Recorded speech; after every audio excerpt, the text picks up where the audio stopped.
ব্রাহ্মণবাড়িয়ার নবীনগর শিবপুর রাধিকা আঞ্চলিক মহাসড়কে যানবাহনের উচ্চ গতির কারণে বাড়ছে ছোট বড় দুর্ঘটনার সংখ্যা। গেল 6 মাসে সড়কে প্রাণ গেছে অন্তত 10 জনের। সড়কটিতে চালকদের বেপরোয়া গতি নিয়ন্ত্রণ ও হাইওয়ে পুলিশের টহল বৃদ্ধি করার দাবি স্থানীয়দের। ইনসেক্ট রিপেলেন্ট মাস্টার ব্যাচ যুক্ত আরএফএল ওয়াট্রো, কাপড় যত্নে রাখার নাম্বার 1 সলিউশন। হাওরের স্বচ্ছ জলরাশির বুক চিরে ব্রাহ্মণবাড়িয়ার নবীনগর শিবপুর রাধিকা আঞ্চলিক মহাসড়ক যেন পুরোটাই বাইকারদের দখলে। মহাসড়কের বিভিন্ন পয়েন্টে তাদের অবাধ ঝুঁকিপূর্ণ বিচরণ। যোগাযোগ সহজ করতে 2017 সালে 406 কোটি টাকা ব্যয়ে শুরু হয় 18 কিলোমিটারের নির্মাণ কাজ। শেষ হয় 2024-এর জুন মাসে। মহাসড়কটি চালু হওয়ায় বদলে যায় নবীনগরের পূর্বাঞ্চলীয় জনপদ। প্রকৃতি প্রেমী এবং ভ্রমণ পিপাসুদের জন্য তৈরি হয় নতুন একটি ঠিকানা। তবে বাস, সিএনজি ও মোটরসাইকেলের অতিমাত্রার গতিতে প্রায়ই ঘটছে দুর্ঘটনা।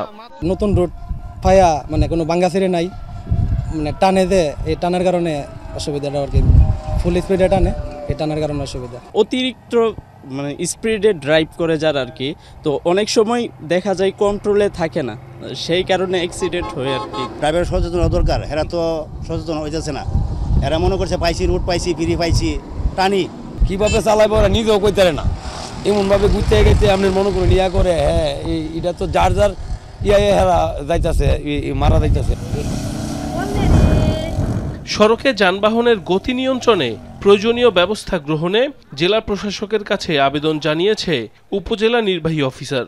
মোবাইল কোর্টের মাধ্যমে যে আমরা হেলমেট পরাটা নিশ্চিত করতে চেষ্টা করি, কিন্তু এখানে আরও যে কিছু বিষয় আছে সেটার জন্য আসলে আমাদের পুলিশের হেল্প দরকার। একজন ফুল টাইম সার্জেন্ট যদি এখানে থাকে তাহলে দেখা যাচ্ছে যে কাগজপত্রবিহীন মোটরসাইকেল এবং ফিটনেসবিহীন, রোড পারমিটবিহীন সিএনজি, সেগুলোর বিরুদ্ধে আমরা ব্যবস্থা নিতে পারি। আঞ্চলিক মহাসড়কটিতে শৃঙ্খলা ফেরাতে কাজ করছে পুলিশ।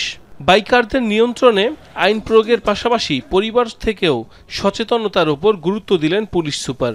যেহেতু এখানে একটা বিশৃঙ্খলা দেখা যায় সিএনজির ওখানে একজন সার্জেন্ট দেওয়া যায় কিনা এবং অনিয়ন্ত্রিত যানবাহনের ক্ষেত্রে মামলা মোকদ্দমা করবে আর কি, এভাবে যদি নিয়ন্ত্রণ করা যায়। আর সামাজিক সচেতনতার জন্য আমরা ওই যে পরিবারের বাবা যিনি আছেন, মা, তাদেরকে নিজের সন্তানকে বলতে হবে যে মোটরসাইকেল এটা স্পিড আপ করার বিষয় না।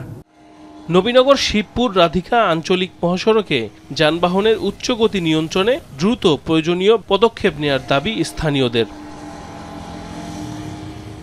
সাইফ আহমেদ, যমুনা নিউজ।